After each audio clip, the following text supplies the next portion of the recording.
Good morning बच्चों। हम लोग आज क्लास 6 में पढ़ेंगे छत्तीसगढ़ भारती, और छत्तीसगढ़ भारती में हमारा 7वां पाठ है समय नियोजन। समय नियोजन। तो प्रस्तुत पाठ में इसके लेखक है श्री समर बहादुर सिंह। प्रस्तुत पाठ में लेखक श्री समर बहादुर सिंह ने मानव जीवन के लिए समय नियोजन की आवश्यकता और उसके महत्व को बताते हुए स्पष्ट किया है कि अपनी व्यस्तता का प्रदर्शन करने वाले समय के अभाव का बहाना बनाते हैं। मतलब हम व्यस्त हैं, ये काम नहीं कर पाए, वो काम नहीं कर पाए करके बहाना बनाते हैं, समय नहीं मिल पाया, समय नहीं दे पाए। तो उसी को इस पाठ में बताया गया है। वास्तव में जो अपने कर्म के प्रति निष्ठावान होते हैं, देखो वास्तव में सही में जो कुछ कार्य करना चाहते हैं और जो कुछ कार्य करने के लिए ठान लेते हैं, उन लोग के लिए समय का बहाना बनाना नहीं बनाते हैं, वे उस कार्य को कर ही लेते हैं। और जो समय के प्रति निष्ठावान होते हैं वे अत्यधिक व्यस्त रहते हुए भी अपने सभी कार्यों के लिए समय निकाल ही लेते हैं। गांधी जी और नेहरू जी का भी उदाहरण देते हुए लेखक ने विद्यार्थियों को भी समय नियोजन हेतु प्रेरित किया है। जीवन में सुख, समृद्धि और सफलता उन्हीं को मिलती है जो समय की कदर करता है, जो समय को समझता है, उसको भी समय समझता है। और समय और कहते हैं ना, समय और लहर किसी की प्रतीक्षा नहीं करती, किसी का इंतजार नहीं करते। ठीक है, समय रुकने वाला नहीं है, तो हमें समय का ख्याल रखना चाहिए, समय का सदुपयोग करना चाहिए। उसी को इस पाठ में बताया गया है। हम अक्सर शिकायत करते हैं समय के अभाव की, समय न मिलने की, पत्र का उत्तर न दे सका समय अभाव के कारण, कसरत नहीं कर सकता समय न मिलने के कारण। किंतु यदि हम सही ढंग से आत्मविश्लेषण करें, सोचें अगर सही ढंग से, तो हम पाएंगे कि हमारी ये शिकायतें अक्सर गलत होती हैं। हम अपने को समझ नहीं पाते और तभी ऐसी शिकायत करते हैं। ये शिकायत नहीं करना चाहिए। अगर हम कुछ के लिए समय निकालते हैं तो निकल ही जाएगा।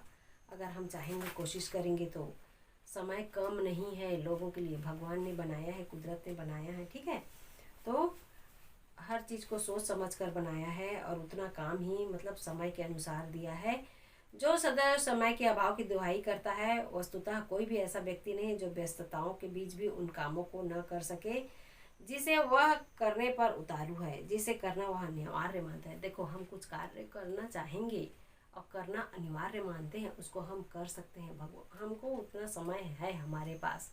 ठीक है, हमको समय के महत्व को समझना चाहिए। नेहरू जी कितना व्यस्त रहते थे, भारत के प्रथम प्रधानमंत्री के नाते उन पर कितना दायित्व था। कुछ दिन पहले उनके साथ काम करने वाले एक सज्जन से बात करने का सौभाग्य मिला। वे बताने लगे, नेहरू जी के पास रोज इतनी सारी फाइलें जाती थीं, किंतु दूसरे दिन वे उन सभी को निपटा कर वापस भेज देते थे। जहाँ तक बस चलता, एक दिन भी देर न करते।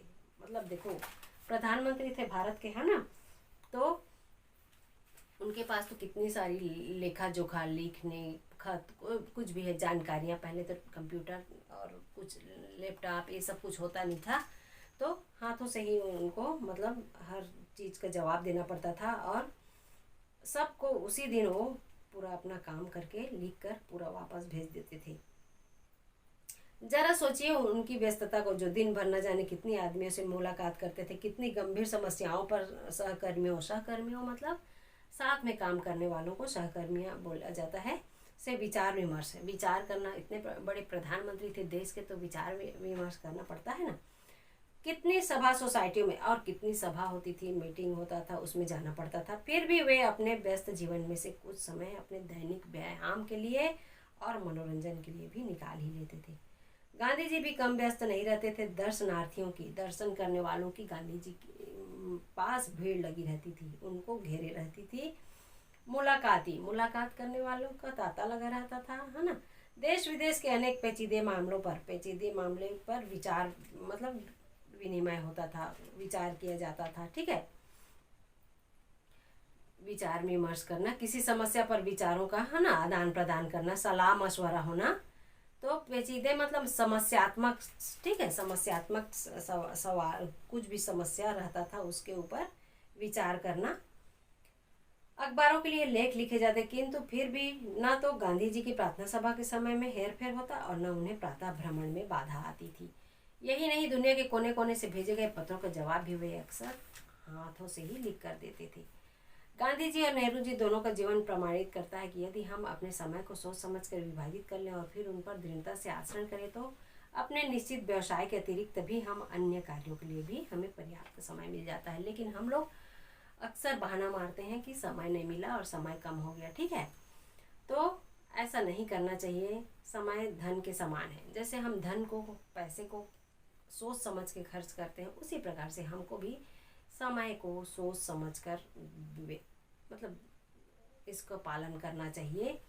अरे समय बर्बाद नहीं करना चाहिए, चलो इतने में ये हो जाएगा, गप मार रहे हैं बैठे हैं, इससे अच्छा ये काम हो जाएगा, ऐसे करके सोच समझ कर काम करना चाहिए। अतः सावधानी और सतर्कता से हम अपने धन के हिसाब से समय की प्रति थोड़ी ज़्यादा ही सावधानी बरतें। धन को देखो, पैसे को खर्च करने के लिए हम हिसाब करते हैं, ऐसा कितना खर्च हुआ, कहाँ हुआ, क्यों किए, कितना पैसा चला गया, ये सब। तो उसी प्रकार से हम अगर समय का भी लेखा जोखा रखें तो हमको समय का बजट बनाना जिसने सीख लिया, जिसने, है ना, उसने जीने की कला सीख ली, सुख और समृद्धि के भंडार की कुंजी प्राप्त कर ली। हम जीवन में क्या चाहते हैं? सुख, समृद्धि, शांति, यही ना। किंतु ये चीज़ें तभी मिल सकती हैं जब हमको इनको पाने का निरंतर प्रयास करते चले। यदि हम व्यायाम के लिए, चिंतन के लिए, अध्ययन के लिए समय नहीं निकाल पाएंगे तो हमारा तन मन कैसे स्वस्थ और सबल बन सकेगा, है ना। तो विषम परिस्थितियों में भी हम अपना संतुलन कैसे बनाए रख सकेंगे? अतः जीवन को सही अर्थ में सफल बनाने के लिए यह आवश्यक है कि हम इन सभी की साधना में रोज कुछ न कुछ समय लगाएं।